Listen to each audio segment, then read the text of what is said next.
বন্ধুরা কেমন আছেন? আজ কড়া করে ইলিশ ভাজছি দুপুরের রেসিপিতে, খুবই মজাদার এবং সুস্বাদু।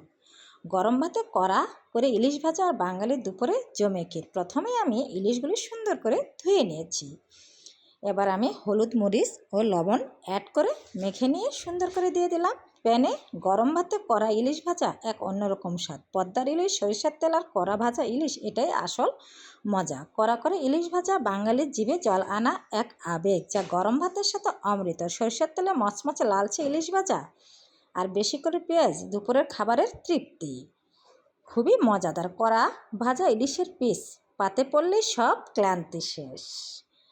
কড়া ইলিশ ভাজা হয়ে গেল আমার মচমচে কড়া করে ইলিশ ভাজা, খুবই মজাদার এবং সুস্বাদু। কার কার ইলিশ ভালো লাগে অবশ্যই কমেন্টে জানাবেন। তো আমার রেসিপিটি হয়ে গেল, এখন আমি পরিবেশন করছি।